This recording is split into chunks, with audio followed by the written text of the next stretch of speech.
This story is brought to you by tapeatale.com.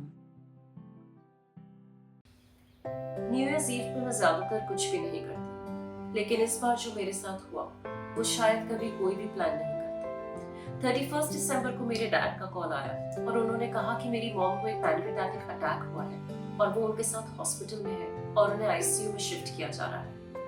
तो 1 जनवरी 2020 को मैं अपनी मॉम के साथ आईसीयू में उनके बेड के पास में बैठकर ये सोच रही कि अगर इस साल की शुरुआत ऐसे हुई है तो अंत ना जाने कैसे होगा। आईसीयू में किसी को साथ रहने नहीं देते, तो मैं वेटिंग रूम में ही उनका इंतजार करती। कई दिन बीत गए, वक्त नहीं कटता था, लेकिन बहुत सारे सबक सीख रही थी। आई थिंक जो चीजें आप वेटिंग रूम में सीख सकते हैं, जो सबक आप सीख सकते हैं, वो शायद दुनिया की बेस्ट यूनिवर्सिटी में भी नहीं पढ़ाया जाता। मानवता का सबक, धीरज का सबक और सबसे ज्यादा इम्पोर्टेंट आशा और भरोसे का सबक। कुछ दिन बीत गए और मॉम का कंडीशन उतना इम्प्रूव नहीं हो रहा था, लेकिन फाइनली एक दिन उन्होंने कहा कि हम ट्रायल बेसिस पे शायद हम उन्हें आईसीयू से शिफ्ट करके प्राइवेट रूम में लेके जा सकते हैं। और प्राइवेट रूम में मैं उनके साथ ही रह सकती थी दिन रात। तो मैं अपना बोरिया बिस्तर बांधकर पूरी तरह से उनके साथ शिफ्ट हो गई। और मॉम और मैं और डैड, हम तीनों काफी होपफुल थे कि बस थोड़े ही दिन में वो ठीक हो जाएंगे और हम उन्हें लेकर घर आ जाएंगे। लेकिन ऐसा कुछ नहीं है। रोज सुबह 10:30 बजे डॉक्टर आते और वही कहते, this is all we can do. कभी कभी सोचती हूँ तो लगता है कि शायद डॉक्टर भी मुसीबत में आके भगवान से ही बात करते हैं, क्योंकि विज्ञान और भगवान में यही फर्क होता है। आप मुसीबत में विज्ञान से बातें नहीं कर सकते।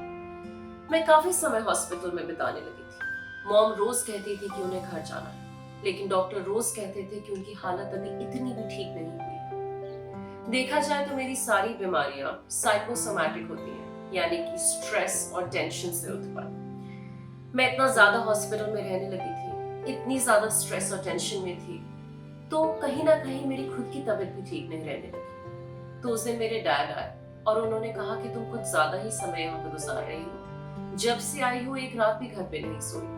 आज रात को घर चली जाओ। मुझे घर जाना अच्छा नहीं लगता था, क्योंकि एक माँ के बिना घर ऐसा लगता था जैसे किसी ने 4 दीवारें तो खड़ी कर दी, लेकिन उस पर छत डालना भूल गए। लेकिन उस दिन मैंने सोचा घर चली जाती हूँ, शायद मैं फील बेटर करूँ, क्योंकि अगर मेरी तबीयत ठीक नहीं होगी तो मैं अपनी मॉम का ख्याल कैसे रखूँ। जनवरी का मौसम था, बारिश बेशुमार होती है देहरादून में। बारिश ने मौसम को और भी गमगीन बना दिया था। तो मैं घर पहुंची और पुरानी फोटो एल्बम्स निकाल के बैठी। मुझे नॉस्टैल्जिया का बहुत ज्यादा शौक है, पुराने समय को याद करने का। आई थिंक पुराने समय की यादें एक मलहम के काम करती हैं, एंड गॉड नोस मुझे उस दिन उस मलहम की बहुत ज्यादा जरूरत है। तो फाइनली मैं पुरानी फोटोज देखने लगी। पुरानी फोटोज के बैग में निकली पुरानी बुक्स एंड मेरी पुरानी डायरी। मैं उन बच्चों में से थी जो किताबों में जिया करते थे, किताबों की कहानियों में रहती थी। और अपनी डायरी के पन्ने पलटते पलटते एक ऐसी कहानी मिली जो शायद भगवान में मुझे थोड़ा सा विश्वास और दिलाने लगी। कहते हैं कि भगवान अपनी याद तब जरूर दिलाते हैं जब आप उनको थोड़ा भूलने लगते हैं, और वो ऐसा ही समय था। ये कहानी शायद आप लोगों ने सुनी हो।